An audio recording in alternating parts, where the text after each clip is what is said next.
All right, another week, boys, and another.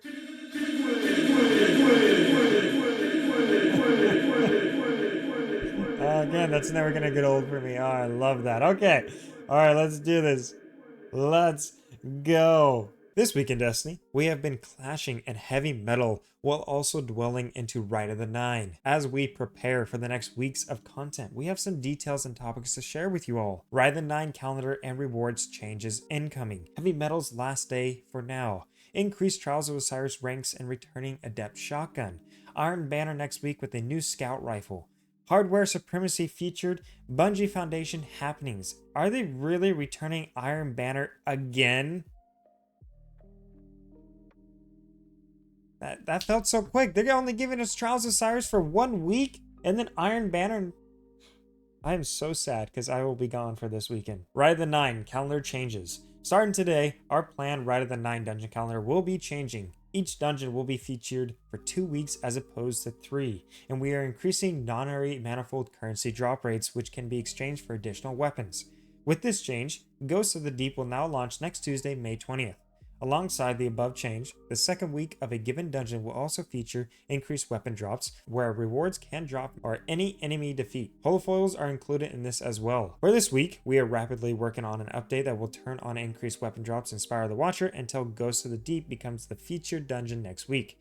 We'll let you know when that's deployed. Starting on June 17th, all Rite of the Nine dungeons will be available to play at any time on any difficulty, and increased currency drops will be active for all 3 dungeons. Each week, a featured dungeon will have increased weapon drops. This week will begin the Spire of the Watcher on June 17th, followed by Ghost of the Deep on June 24th, and ending with Prophecy on July 1st. Oh. On July 8th, a Lootapalooza will begin. All 3 dungeons will have rewards bonuses enabled for the final week of Episode Heresy, alongside a new way to spend your non-area manifold currency. We hope this gives all Guardians ample time to hunt for Holofoils and Adepts as they prepare for the Edge of Fate launch on July 15th. And to quickly revisit difficulty options. No matter if you are playing on Explorer, Eternity, or Ultimatum difficulty, we hope you are having fun and getting some great rewards. Let's go over what these 3 difficulties offer. Explore mode is what you need if it's your first time jumping into a dungeon, because everything is laid out and explained to you. Also good if you just want to matchmake with others and have a chill session.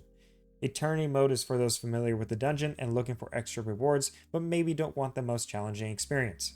You will feel the heat, just not as much as in Ultimatum mode. This one for players that have mastered the dungeon, create the best adept loot, and want to be challenged all the way until they finish it. Revive tokens are limited, encounters have timers or enraged bosses, and everything just hits harder. Our goal with the Rite of the Nine is to challenge more invested players through Ultimatum mode and reward them with adepts and Holofoil weapons, but we also want to empower a part of the community that may not experience dungeons in the past. Hopefully this experience makes everyone more comfortable when jumping into the next raids and dungeons we launch. Finish your heavy metal challenges. As we approach Friday, it's time to say goodbye to heavy metal for now. This is a call out for everyone who has not finished that event track, not completed the Title Triumphs, or is still trying to guild it. Complete them before Friday, May 16th at 9:59. Our first ever combat sparrow, the Griffon, is awarded upon completing the event track. There's the good award sparrow. If you were busy this past week or just need more time to finish your challenges, heavy metal will return as an event in the future, and you can earn its rewards when it comes back. One of those is a Bungie reward item. The heavy metal pin is available at the Bungie store for those who have unlocked the linked title. Increased Trials of Osiris ranks tomorrow. After giving the floor to heavy metal last week, Trials of Osiris returns tomorrow. The map is Dead Cliffs, and the weapon Aisha's Care. As an extra, you will get increased reputation gains when completing matches. Oh, so it's Aisha's Care for the weapon. It's not the Inquisitor Adept. It's Aisha's Care. Oh no. No. Oh man. You just have increased drop chances of getting the shotgun. This is also your first opportunity to earn drops of the Inquisitor. The reprise precision select shotgun we added back with the update 8.2.6. How does that work when Aisha's carries the featured weapon? You still must reach a rank of victories and a flawless passage to get adept weapons. But the moment you start earning those Aisha's carries adept drops, you can also get the Inquisitor adept. With such a combo of weapons that cover close and medium to long ranges, we'd love to hear what strategies our creators in the community are using.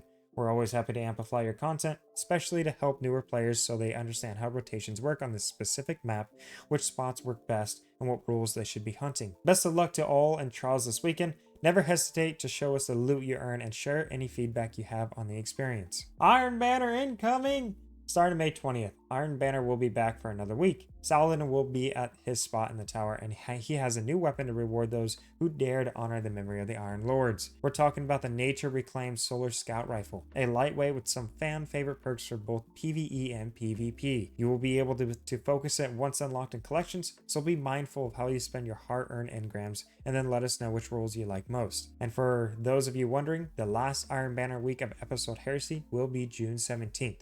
So make it count. Hardware Supremacy in the Rotator. Next week, we'll have the hardware as a modifier for Supremacy. Supremacy is a crucible game mode where you get points from kills, but more points if you secure the crest dropped by Guardians you defeated. Your opponents can snatch them back to your stop, or snatch them back to stop your point progression, so you better move fast. On top of that, there's Hardware, a game modifier that disables both your super and abilities, making everyone focus entirely on the quality of their gunplay. Well, that's interesting. Wow. Okay, I might be interested in that.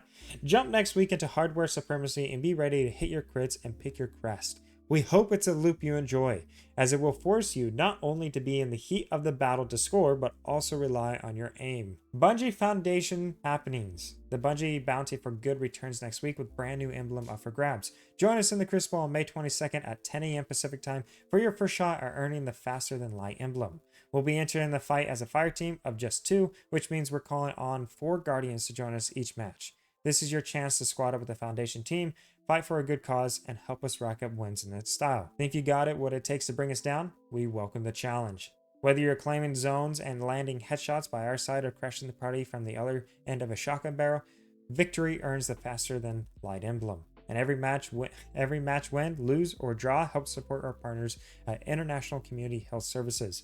Join us on the Bungie Foundation Twitch channel next Thursday at 10 a.m. Pacific time. That is a beautiful emblem. Beautiful. That is a beautiful emblem. Wow. Okay, for those of you who are in here, I am on the West Coast. So if you want to hit me up as soon as the event starts, I will be live to be able to get a chance to play with the Bungie Foundation and get the emblem. I will only require one more person to be with me to be able to play with them. So be fast. Be fast. Gauntlet 2025 update. In addition to our Bungie Bounty for Good, we are continuing to support our partners at Gamers Engaged during their Gauntlet 2025 campaign. Our community has already raised over $65,000 and supported this amazing cause this year.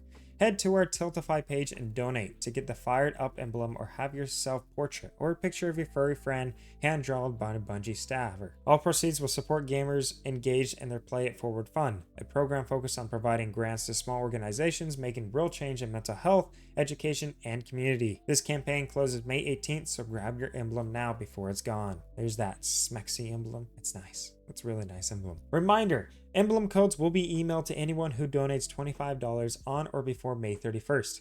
Donors who contribute $100 must submit their photos to bngfoundation@bungie.com by May 31st. Drawings will be sent to the email address used for the donation no later than June 30th. Thank you. Player Support Report, or missed patch note. With update 8.2.6, we fixed an issue where the sumptuous repass upgrade within the reshaping slab was providing extra damage when consuming sigil stones, even when the suffocating terror debuff wasn't applied. This upgrade now functions as intended. I actually never knew that. What? Huh. Reroll chip purchase disabled.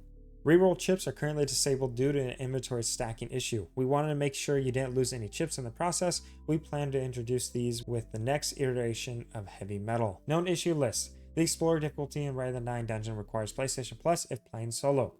Some Rite of the Nine rewards drop with 0 power level. This can be fixed by infusing another weapon.